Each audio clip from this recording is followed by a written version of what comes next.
This is Plant-Based Briefing, the supplement shown to slow age-related hearing loss by Dr. Michael Greger at nutritionfacts.org. And I'm Marian Erickson. This is the Plant-Based Podcast where I curate, get permission, and narrate a variety of articles related to plant-based and vegan living every weekday in about 10 minutes or less. I'm so happy to have permission to share Nutrition Facts information.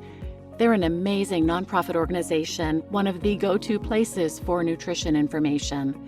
They summarize all of the latest health and nutrition research and share it in bite-sized videos and blogs. And today's episode is actually the second in a three-part series from Nutrition Facts. Check out the previous episode for the first part of that series. And now let's get to today's plant-based briefing. The supplement shown to slow age-related hearing loss by Dr. Michael Greger at nutritionfacts.org. Some studies found that higher levels of folate in the blood seem to correlate with better hearing, so researchers decided to put it to the test.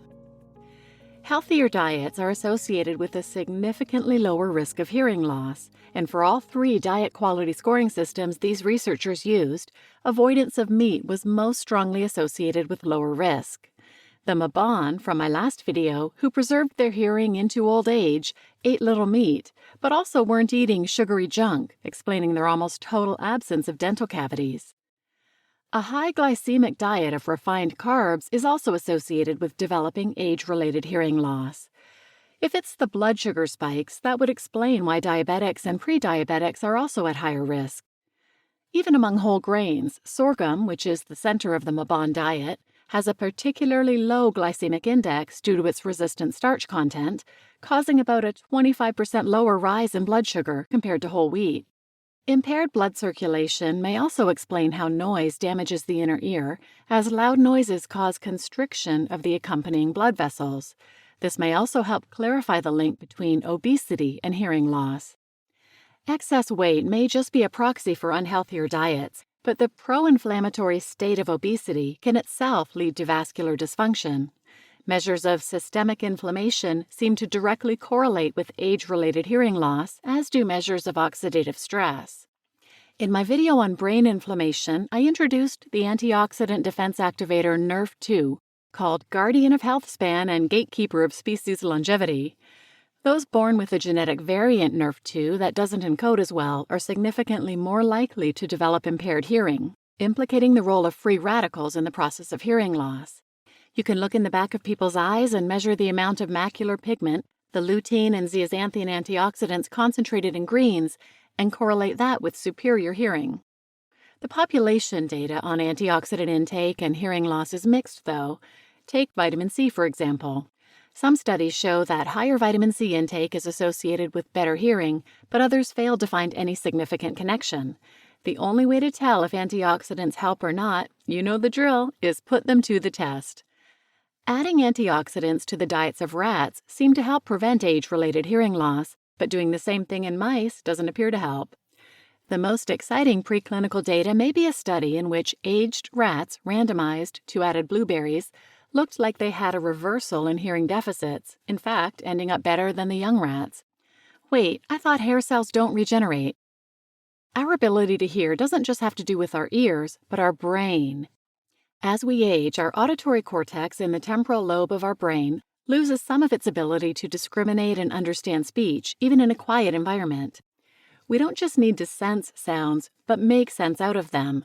That's where blueberries seem to come in, reversing the age-related cognitive deficits in auditory processing. But what about in people?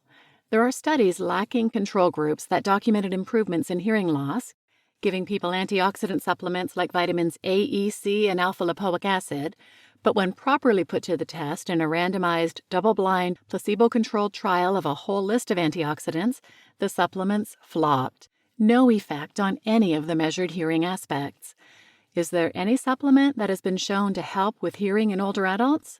Yes, folic acid, the supplement form of folate, found concentrated in beans and greens. Some observational studies had found that higher levels of folate in the blood seem to correlate with better hearing, but maybe that's just a marker of eating a healthier diet in general. So Dutch researchers set out on an ambitious 3-year double-blind, placebo-controlled trial randomizing more than 700 older men and women to take 800 milligrams of folic acid a day or an indistinguishable placebo. Excitingly, those who had been taking the folic acid suffered significantly less decline in hearing at speech frequencies.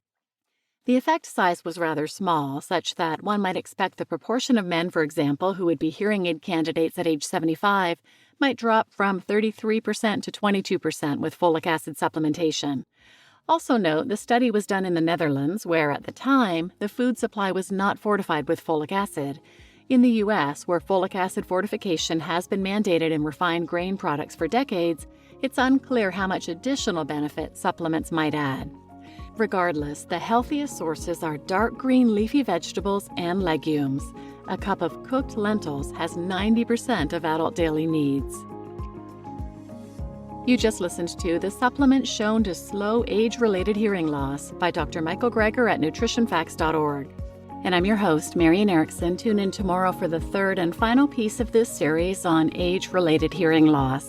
And please share this episode with anyone who might benefit, and thanks for listening.